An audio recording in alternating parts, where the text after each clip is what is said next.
सालों बीत गए मगर इस औरत ने तंज करना नहीं छोड़ा। आज तक इसको शौहर से बात करने की तमीज ही नहीं आई। और तुम शौहर बने? तुम बने शौहर? तुम्हें तो अपने बिजनेस से ही फुर्सत नहीं मिली। रात को आकर सो जाते थे। अरे ऐसे होते हैं शौहर। क्या करता है इस जहन्नुम में आके?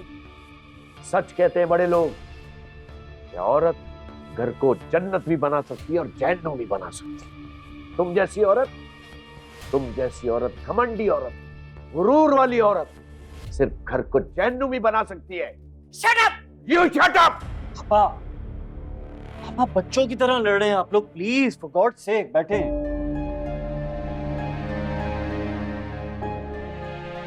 अपनी माँ को समझाओ कि शौहर से किस तरह बात करते, किस तरह उसकी इज्जत की जाती है। मामा प्लीज, आप भी बस जाने देना इन बातों को। तुम मुझे कह रहे हो? अपने बाप की बातें नहीं सुन रहे हो तुम? क्या गलत कहा है मैंने? सारी दुनिया ये कहती है कि एक औरत ही घर को जन्नत या जहन्नुम बना सकती है, और ये घमंडी औरत, ये इसको तो खन्नास है इसके सर में। इसीलिए तो मैं घर से बाहर रहता हूँ, अपने बच्चों से दूर, सुकून के लिए। पापा मामा प्लीज आप लोग इन बातों को खत्म कर दें। इस लड़ाई को खत्म कर दें। ये वक्त नहीं है इन बातों का। मैं नहीं जानता कि ये वक्त है या नहीं है। इसे समझाओ अपनी माँ को। अगर इसे किसी का ख्याल नहीं है तो मुझे भी किसी का ख्याल नहीं है। बाबा, पहले आप प्रॉमिस करें, आज के बाद आप ये तलाक वाली बात नहीं करेंगे। हाँ बाबा, बाबा वादा करें आइंदा इस तरह की कोई बात नहीं करेंगे हमारे लिए। पहले अपनी माँ को समझाओ कि ये मुझे हर वक्त के तिश्ते, ताने और तंज करती रहती है। वो नहीं करेगी तो मैं भी ऐसा कोई कदम नहीं उठाऊंगा जब तक तुम्हारी शादी ना हो जाए। ये मिडिल क्लास लो मेंटालिटी का इंसान है। मेरी जिंदगी की सबसे बड़ी गलती थी इससे शादी करना। मैंने अपने बाप को मजबूर किया, उसको राजी किया। अपने घर वालों की नाराजगी के बावजूद मैंने इससे शादी की। मेरे बाप ने पैसा दिया, इसने बिजनेस खड़ा किया। एक एक पैसा मेरे बाप ने दिया। मैंने अपनी मेहनत से बिजनेस को यहाँ तक पहुंचाया और तुम्हारे बाप का दिया हुआ एक एक पैसा वापस लौटा दिया। पैसा तो मेरे बाप का ही था ना। क्या करते अगर पैसा ना होता तुम्हारे पास? प्लीज, पापा ने एमबीए मार्केटिंग किया था। उन्होंने ये सब कुछ अपनी मेहनत से खड़ा किया और नाना से जो पैसे लिए थे उन्होंने वापस कर दिए। ये लाइफस्टाइल, ये सब चीजें हम बाबा की वजह से एंजॉय करते हैं ना। खामोश रहो तुम। तो आप भी बात खत्म करें ना मामा। बाबा आप भी प्लीज।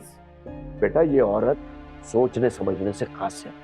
ठीक है, तुम्हारी शादी तक मैं कोई ऐसा फैसला नहीं करूंगा, लेकिन अगर इसने मुझसे पंगा लिया फैसला कर दूंगा। तुम फैसला करोगे? अरे तुम्हारी इतनी औकात है? मामा अरे छोड़ दो मुझे, मेरा मामला है ना, मुझ पर छोड़ो। जाओ तुम लोग यहाँ से। देख लिया तुमने? हाँ। ये नहीं बदल सकती। पापा आपको मेरी कसम है, प्लीज प्लीज आइए चले। जाओ यहाँ से। मॉम, आप मेरी बात सुन। मैं तुमसे कहा ना, जाओ।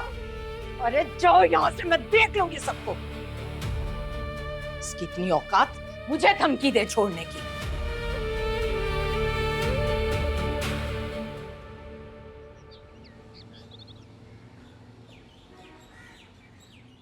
कमाल है यार। वैसे मॉम बाबा के साथ बहुत ज्यादा बदतमीजी करती हैं। कब से करती चली आ रही हैं और ये सिलसिला कब तक चलेगा मुझे समझ में नहीं आ रहा। मॉम को तो ना दुनिया का लिहाज है और ना हमारा ख्याल। कह तो ठीक रहे हो तुम। अब मॉम बाबा को ताने क्यों देती है? तुम भी तो बाबा से बिजनेस के लिए पैसे मांग रहे हो ना, लेकिन मेहनत मेहनत तुम खुद करोगे। अब कल को बाबा तुम्हें पैसों का ताना दे, तुम्हें कैसा लगेगा? सवाल ही पैदा नहीं होता कि बाबा ऐसा करें। और यार, पहली बार उन्होंने सबके सामने खुलकर बोल दिया कि बाबा मिडिल क्लास से थे। अरे मिडिल क्लास के हैं तो इसमें कौन सा बड़ा गुनाह हो गया? क्या मिडिल क्लास लोग इंसान नहीं होते? और ये बात मॉम को उस वक्त नहीं पता थी जब वो शादी कर रही थी, जब उन्हें बाबा से मोहब्बत हुई थी। और अगर इतनी ही चिढ़ है उन्हें मिडिल क्लास लोगों से, तो फिजा भाभी के घर रिश्ता क्यों लेकर गई? क्यों रिश्ता करवा दिया वहां पे? पता नहीं यार मॉम के दिल में क्या है। अब उन्होंने बचपन से ही हम पर इतना कंट्रोल किया कि हम क्या करें। हम बचपन से कभी बोले ही नहीं। यही बात मैं आज उनसे करना चाह रहा था। बचपन से वो हमें यूं ही अपने प्रेशर में लाके दबाती रही। उसी की वजह से रजा की पर्सनालिटी ऐसी हो गई। हम भी खुलकर उनके सामने बात नहीं कर सकते, लेकिन बाबा के साथ मैं मजीद ये ज्यादतियां नहीं होने दूंगा। मैं उनका ख्याल रखूंगा। ठीक है, फिर हम दोनों स्टैंड लेते हैं। ओके? हाँ ऑफ कोर्स लेना पड़ेगा यार। यही हालात चलते रहे तो बाबा तलाक दे देंगे मॉम को, और उसके बाद पूरी दुनिया के सवालों के जवाब हमें देने पड़ेंगे। ठीक है, तुम प्लीज ऐसी बातें नहीं करो। ये तलाक वलाक की बातें इस तरह से आसानी से नहीं की जाती। ऐसा कुछ नहीं होगा। चलो तैयार हो जाओ, हमने शॉपिंग के लिए जाना था। मुझे कहीं नहीं जाना है। अजीब बात है यार, सुबह तुमने ही तो कहा कि साथ जाना है हमने। चलो आओ, मैं वेट कर रहा हूँ तुम्हारा।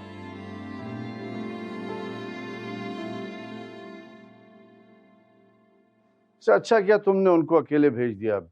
अपनी पसंद की शॉपिंग कर लेंगे ना। हाँ, मैंने सोचा मैं उनके साथ जाके क्या करूंगी। वैसे सुरैया, जब से मैं फिजा के ससुराल से होके आया हूँ ना, मुझे बड़ा इत्मीनान हो गया है। नुमान से मिलकर मुझे अच्छा लगा।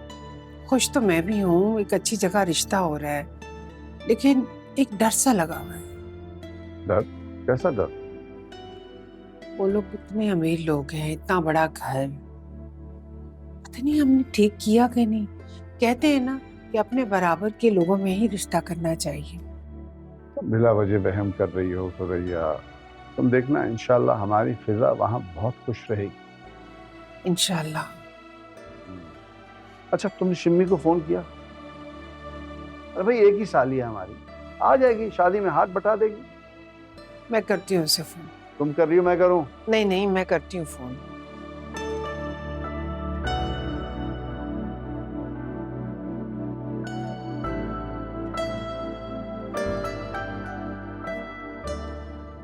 हेलो शिम्मी, कैसी हो तुम?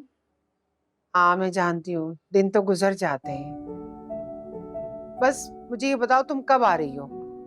भाई शादी की शॉपिंग करनी है, सब तैयारियां होनी है, जल्दी से आ जाओ, मुझे तुम्हारा इंतजार है। चलो ठीक है, मैं तुम्हारा इंतजार करूँ। खुदा हाफिज।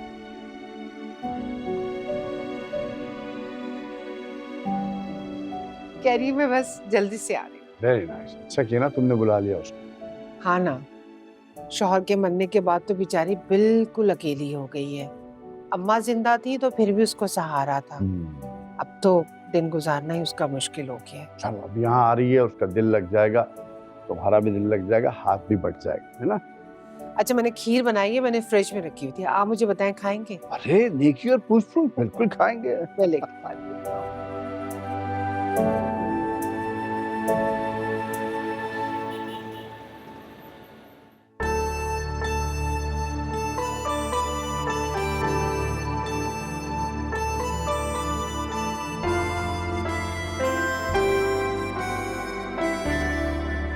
अरे अली और उसामा, यार ये लोग हर जगह क्यों टपक पड़ते हैं? क्या हो गया? बुरी बात होती है, मैं उनको इधर बुलाती हूँ। नहीं ना, क्या जरूरत है? बुरा लगेगा, और वैसे भी उन्होंने देख लिया है, अब देख के तो इग्नोर नहीं कर सकते ना। बड़ी फिक्र हो रही तुम्हें अपने ससुराल की। अली आज